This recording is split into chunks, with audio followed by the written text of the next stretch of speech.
नमस्कार दोस्तों।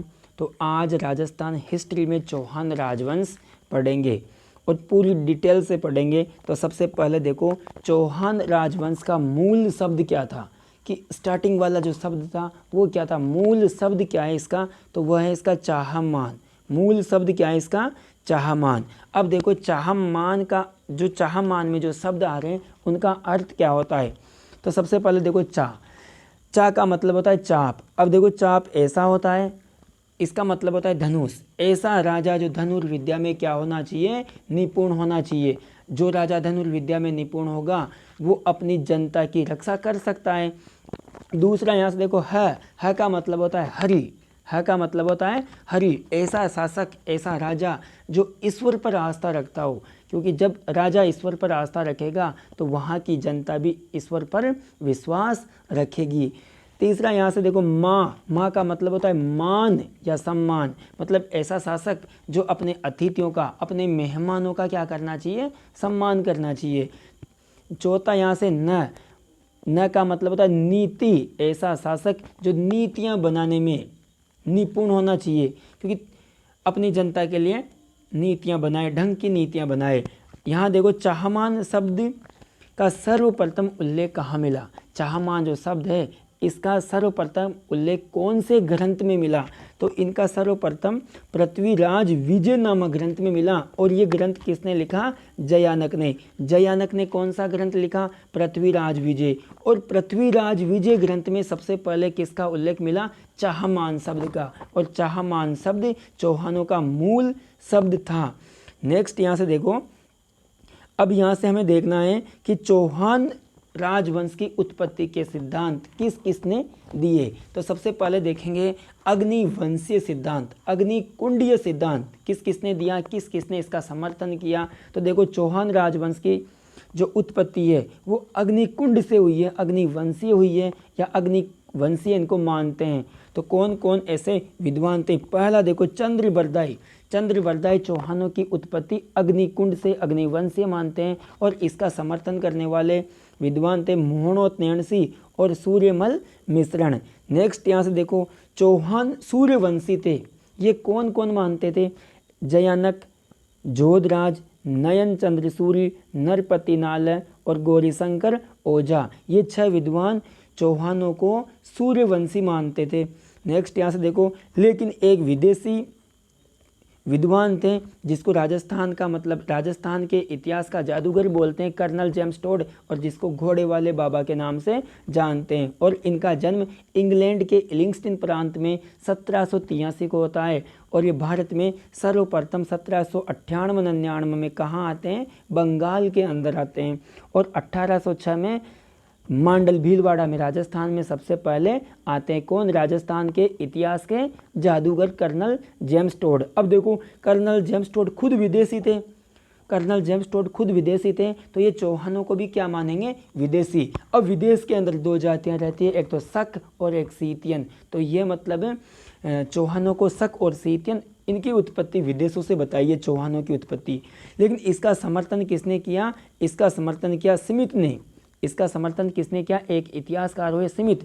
इन्होंने भी कर्नल जेम्स टोड की बात का समर्थन किया कि हाँ चौहानों की उत्पत्ति किससे हुई है, विदेशों से। नेक्स्ट यहाँ से देखो, अब शिलालेखों के अनुसार चौहानों की उत्पत्ति देखेंगे। तो देखो यहाँ भिजोलिया शिलालेखों के अनुसार जो सबसे मतलब जिसकी स्थापना कब होती है, 1170 में। ये शिलालेख कब का है, 1170 का। इसमें कहा है कि चौहानों की उत्पत्ति वत्स गोत्रीय ब्राह्मण से हुई है। वत्स गोत्रीय ब्राह्मण से हुई है। किससे हुई है, वत्स गोत्रीय ब्राह्मण से चौहानों की उत्पत्ति हुई है। अगला देखो यहाँ से एक शिलालेख था सुंदा माता का शिलालेख, जो लगभग 12वीं सदी का था। जो लगभग कौन सी सदी का था, 12वीं सदी का था। इसके अनुसार चौहानों की उत्पत्ति वशिष्ठ मुनि की आंख से हुई है। देखो भिजोलिया शिलालेख के अनुसार तो चौहान वत्स गोत्रीय ब्राह्मणों से उनकी उत्पत्ति हुई है, लेकिन जो सुंदा माता का जो शिलालेख है उसके अनुसार चौहानों की उत्पत्ति वशिष्ठ मुनि की आंख से हुई है। नेक्स्ट यहाँ से देखो, अब एक है अग्निकुंड सिद्धांत। अग्निकुंड सिद्धांत किसने दिया, चंद्रबरदाई ने। इसके अनुसार जो वशिष्ठ मुनि थे, क्योंकि वशिष्ठ मुनि के समय क्या होता था, मतलब ज़्यादा आक्रमण हो रहे थे विदेशियों के, मुस्लिम आक्रांताओं के, तब उन्होंने क्या किया, 4 जातियों की उत्पत्ति करी। कैसे, मतलब आबू पर्वत पर उसने यज्ञ किया और वहाँ से 4 जातियों की उत्पत्ति करी, जिसमें चौहान, चालुक्य, गुर्जर, प्रतिहार और ये परमार, ये 4 जातियाँ थी जिनकी उत्पत्ति करी। अब देखो यहाँ से चौहान वंश की स्थापना, चौहान वंश की स्थापना कब होती है, 551 में। चौहान वंश की स्थापना कब होती है, 551 में। किसने करी, वासुदेव चौहान ने। चौहान वंश की स्थापना किसने की, वासुदेव चौहान ने। चौहान वंश की स्थापना किसने करी, वासुदेव। अब वासुदेव चौहान ने जो सांबर सेक्टर था, सांबर सेक्टर, उसके आसपास के सेक्टर को जीतकर चौहान वंश की स्थापना कर दी 551 में। इसलिए वासुदेव चौहान को इनका मूल पुरुष कहते हैं, आदि पुरुष कहते हैं। किसको, वासुदेव चौहान को। मतलब पूछा जाए कि चौहान राजवंश का मूल पुरुष कौन था, जनक कौन था इनका, तो वासुदेव चौहान था। चौहान वंश की प्रारंभिक राजधानी कौन सी है, अहिछत्रपुर नागौर में। अहिछत्रपुर थी जो वर्तमान नागौर के अंदर है। फिर यहाँ देखो, वासुदेव चौहान ने अपने साम्राज्य का नाम सांबर रखा, बाद में इसका नाम शाकंभरी और सपाद लक्ष हुआ। यहाँ से सपाद लक्ष का मतलब होता है 1.25 लाख गाँव का समूह है। नेक्स्ट यहाँ से देखना, बिजूलिया शिलालेख के अनुसार सांबर झील का निर्माण वासुदेव चौहान ने करवाया था। सांबर झील का निर्माण किसने करवाया, वासुदेव चौहान ने। लेकिन इसके जो प्रमाण मिले वो कहाँ मिले, बिजूलिया शिलालेख में, जो 1170 ईस्वी का है। नेक्स्ट यहाँ से देखो, चौहान राजवंश से संबंधित ग्रंथ, नहीं, चौहान राजवंश मतलब कहाँ कहाँ किसने स्थापना करी ये देखेंगे। अब सांबर में चौहान राजवंश की स्थापना किसने की, वासुदेव चौहान ने। अगला देखो, नाडोल के चौहानों की स्थापना किसने की, लक्ष्मण चौहान ने। नाडोल कहाँ है, पाली में। अजमेर के चौहानों की स्थापना किसने करी, अजय राज चौहान ने। रणथंभौर के चौहान, इसकी स्थापना गोविंद राज चौहान ने।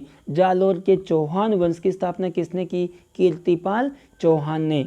और बूंदी के चौहान वंश की स्थापना किसने की, देवा हाड़ा चौहान ने। और सिरोही के देवड़ा चौहान की स्थापना किसने की, लूम्बा चौहान ने, लूम्बा चौहान ने। तो धन्यवाद दोस्तों, अगले दिन हम ये इसी टॉपिक को कंटिन्यू करेंगे और इसको फुल डिटेल से पढ़ेंगे। दोस्तों, अगर वीडियो पसंद आया हो तो वीडियो को लाइक करना और हमारे YouTube चैनल को सब्सक्राइब करना।